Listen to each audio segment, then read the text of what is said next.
জয় গুরু, বন্দে পুরুষোত্তমম। পরম পিতার আতুল শ্রীচরণে আমার শতকোটি প্রণাম। প্রণাম জানাই জগৎজননী শ্রী বড়মার শ্রীচরণে, প্রণাম জানাই পরম পূজ্য পাদ শ্রী বরদা শ্রীচরণে, প্রণাম জানাই পরম পূজ্য পাদ শ্রী আচার্যদেবের শ্রীচরণে। আপনাদের সবাইকে আমার আন্তরিক আনন্দিত জয় গুরু। সবার মঙ্গল প্রার্থনা করি, সবাই ভালো থাকুন, সবাই সুস্থ থাকুন। জয় গুরু। আজকেও চলে এলাম ইষ্ট প্রসঙ্গ নিয়ে। আজকে যে বিষয়টি আলোচনা করব, যে আমাদের জীবনে বিভিন্ন ভাড়া, বিভিন্ন বিপদ, বিভিন্ন কিছুর মধ্য দিয়ে, রোগ শোক জ্বালা যন্ত্রণার মধ্য দিয়ে আমাদের কিন্তু দিন কাটে, তাই তো? কিছু না কিছু অসুবিধা হয়ে থাকে, শরীরের অসুবিধা হয়ে থাকে, বিভিন্ন ধরনের ভাড়া হয়ে থাকে, নানান রকম। সব কিছু থেকেই কিন্তু রেহাই পাওয়ার ফর্মুলা রয়েছে, ঠাকুর সেটা আমাদের দিলেন। সেটাই এই যে আমাদের যে স্বস্তিনী ব্রত আমরা যে গ্রহণ করি, এর যে কি পাওয়ার, স্বস্তিনীর যে মন্ত্রটা ঠাকুর দিয়েছে, সেই মন্ত্রটার মধ্যে যে কি রয়েছে, এটার যে কতটা পাওয়ার, তা না বলে মানে বোঝাতে পারবো না।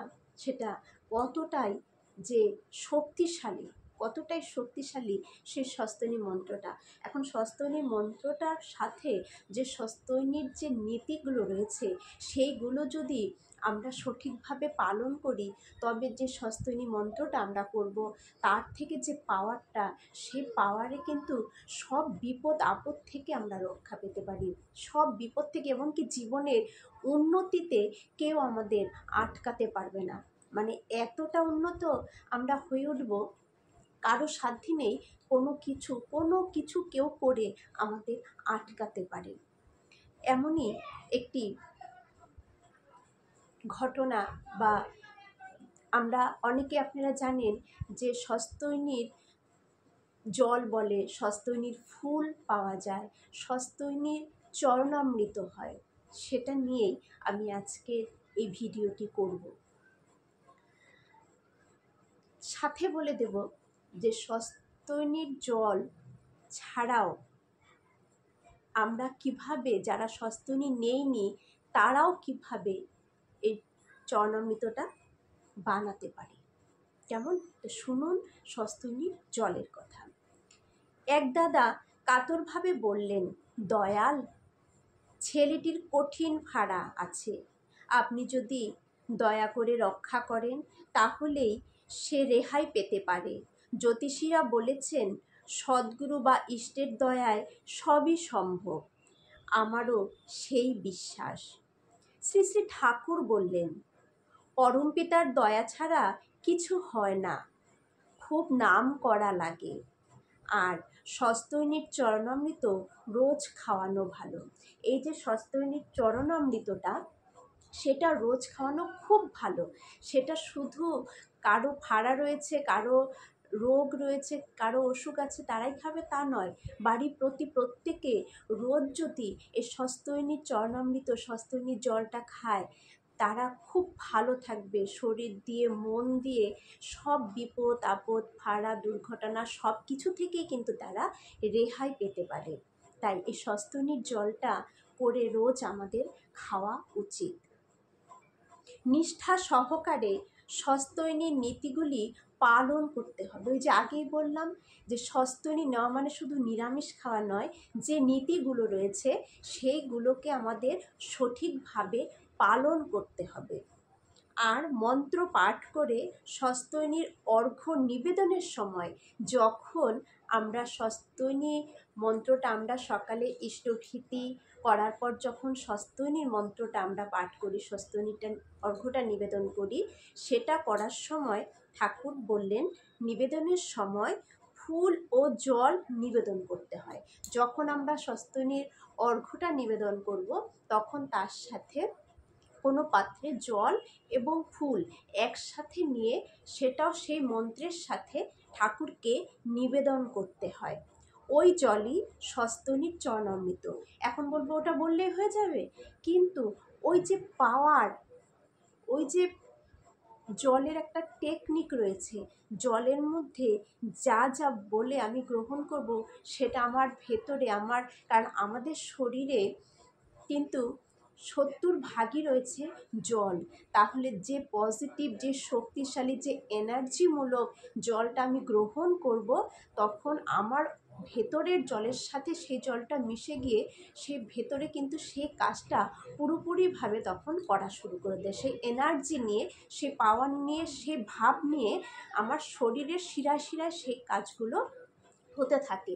তাই ঠাকুর যে আমাদের স্বস্তিনী মন্ত্রটা দিয়েছেন, সেই মন্ত্রের মধ্যে এমন কিছু বাদ যায়নি, বা ওই মন্ত্রের এতটা শক্তিশালী, এত পাওয়ার রয়েছে, যে পাওয়ারে যদি আমি স্বস্তিনীর জলটা করে রোজ খাই, আমার ভেতরে, আমরা অনেক সময় খাই না, কিন্তু এটা খেলে আমার ভেতরে যখন ওই জলটা প্রবেশ করবে, আমার শরীরের ভেতরে যে জলের সাথে যখন মিশে যাবে, তখন আমার শরীরের রন্ধ্রে রন্ধ্রে ওই জল যখন ছড়িয়ে পড়বে, তখন কিন্তু আমার ভেতরে সেই পজিটিভ ভাব, সেই যা যা মন্ত্রের মধ্যে হবে যে ভাবগুলো, সেইগুলোই চলবে।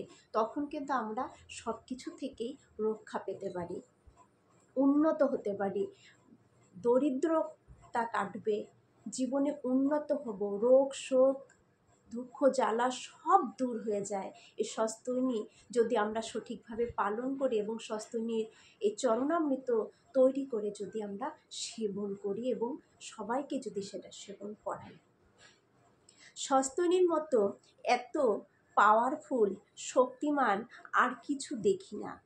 স্বস্তিনীর 5টি নীতির যতখানি যে পালন করবে, তার শক্তিও হবে ততখানি।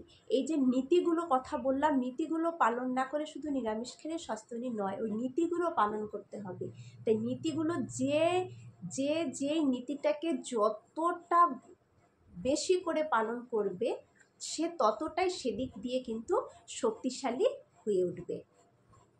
দুনিয়ার সব কিছু এর মধ্যে রয়ে গেছে। দুনিয়ার যা কিছু, আপনি যাই বলুন না কেন, সব কিছু কিন্তু এই স্বস্তিনীর মধ্যেই রয়েছে। যে স্বস্তিনীটাকে সঠিকভাবে পালন করবে, মন প্রাণ দিয়ে কঠোরভাবে, তাকে কেউ ঠেকাতে পারবে না কিন্তু জীবনে। এটা এতটাই, মানে কি বলবো, এতটাই ঠাকুর জোর দিয়ে বলেছেন। যে যতখানি পালন করবে সে ততটা বুঝবে, যে যতটা পালন করবে সঠিকভাবে সে ততটাই বুঝবে যে এর এর পজিটিভ এনার্জি বা এর ভাব কিভাবে নিজেকে তৈরি করছে আর সুন্দর করছে। স্বস্তিনী পরম পিতার দান, এত পরিষ্কার করে আগে কোথাও দেওয়া ছিল না।